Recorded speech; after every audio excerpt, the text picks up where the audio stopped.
Chapter 3. The actors come to town. Will married Anne Hathaway in November, and she came to live in Henley Street. John Shakespeare was pleased that his oldest son was married, but I don't think Will's mother wanted him to marry so young. Families cost a lot of money, and John Shakespeare was having a lot of money troubles in those days. Times were hard in Henley Street. Susanna was born the next May. All babies looked the same to me, but Will was very pleased with her. "Look, Toby, she's got my eyes," he said happily. "She's going to be as beautiful as the Queen of Egypt, and as clever as King Solomon." "Oh, yes," I said.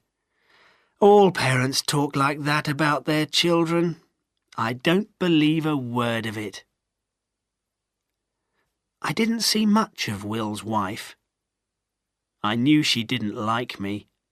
To her, I was one of Will's wild friends, who got him into trouble. She came from a very serious Puritan family. Lots of church going, and no singing or dancing. Soon there was another baby on the way, and one evening in February 1585, I hurried round to Henley Street to hear the news.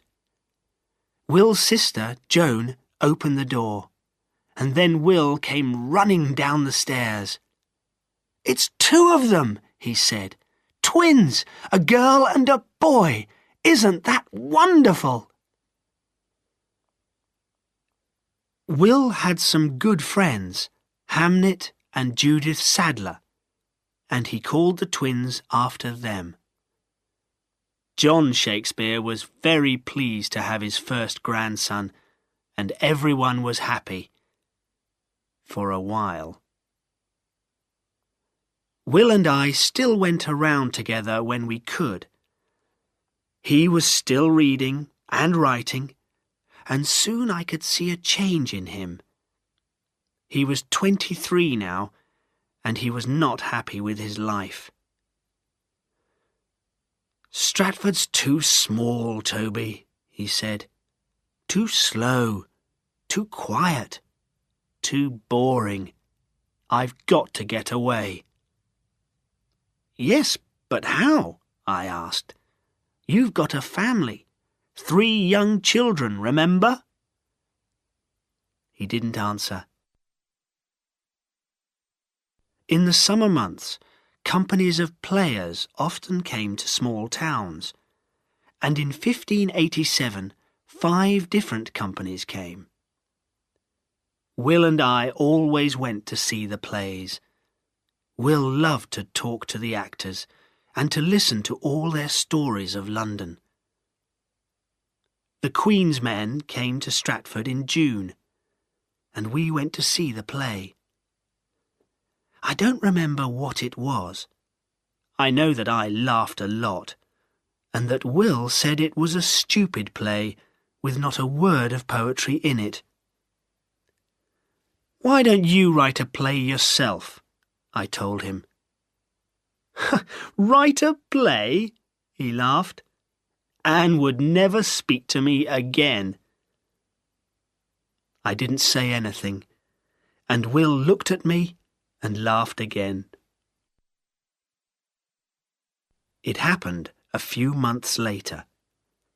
I walked into the Shakespeare's kitchen one evening, and there was Anne, with a red, angry face, shouting at the top of her voice.